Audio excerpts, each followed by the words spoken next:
Hello, ഇന്ന് ചോതി ഓണത്തിൻ്റെ day 3 ആണിന്ന്. എന്തൊക്കെ പൂക്കൾ നമുക്ക് കിട്ടി നോക്കാം. മന്ദാരവും അതുപോലെ തന്നെ ചെമ്പരത്തിയും നമ്മുടെ വീട്ടിൽ നിന്ന് നമുക്ക് കിട്ടിയിട്ടുണ്ടായിരുന്നു. പിന്നെ വയലിൽ പോയ സമയത്ത് ഈ ഒരു മഞ്ഞപ്പൂവും പേഗോഡിയായിരുന്നു നമുക്ക് കിട്ടിയത്. ഇന്ന് തത്ത എങ്ങനെയാണെന്ന് നോക്കാം. ആദ്യം തന്നെ ഈ ഒരു ചെമ്പരത്തി നടുക്ക് വെച്ച് അതിന് ചുറ്റും വയലിന് കിട്ടിയ ആ മഞ്ഞപ്പൂവാണ് നമ്മൾ റൗണ്ടായിട്ട് കൊടുത്തത്.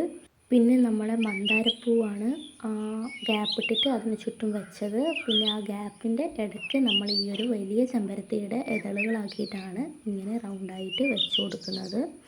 ഇന്നത്തെ നമ്മൾ ഫുള്ള് മഞ്ഞ അതുപോലെ തന്നെ ചുവപ്പ് തീമാണ്. പിന്നെ നമ്മൾ വെച്ചത് ഈ ഒരു കളറ് ചെക്കി നമുക്ക് കിട്ടിയിട്ടുണ്ടായിരുന്നു. അതും കൂടി ഇങ്ങനെ നമ്മൾ അതിൻ്റെ തെറ്റൊക്കെ വെച്ചു. പിന്നെ പേഗോഡ പൂ ഒത്തിരി കിട്ടിയതുകൊണ്ട് അതിങ്ങനെ നമ്മൾ ലാസ്റ്റ് റൗണ്ടായിട്ട് വെക്കാമെന്ന് വിചാരിച്ചു. പിന്നെ അതിൻ്റെയൊക്കെ ഇടയിൽ നമ്മൾ മഞ്ഞപ്പൂ ഇതുപോലെ വെച്ച് കൊടുക്കുന്നുണ്ടായിരുന്നു. അപ്പം കുറച്ചുകൂടി ഫില്ലായതുപോലെ നമുക്ക് തോന്നി. അപ്പോൾ അതും കൂടി വെച്ചതിന് ശേഷം നമ്മൾ പിന്നെ ആ ഒരു പേഗോഡയുടെ തെറ്റൊക്കെയായിട്ടാണ് ബാക്കിയുള്ള ആ ഒരു മഞ്ഞപ്പൂ വെച്ച് കൊടുക്കുന്നത്. ഇത് കവർ ചെയ്ത് ബോർഡർ കൊടുക്കുന്ന പോലെ. അപ്പോൾ കൊടുത്തപ്പോൾ നമ്മുടെ പൂ ലാസ്റ്റായിട്ട് കാണാനുള്ളത് ഇതുപോലെയാണ്. അപ്പോൾ ഇന്നൊരു റെഡ് ഓറഞ്ച് തീമാണ്. നിങ്ങൾക്ക് നമ്മൾ ഇന്നത്തെ അത്ര ഇഷ്ടപ്പെടാൻ ലൈക്ക് ചെയ്യുക, ഷെയർ ചെയ്യുക, സബ്സ്ക്രൈബ് ചെയ്യുക. ബൈ.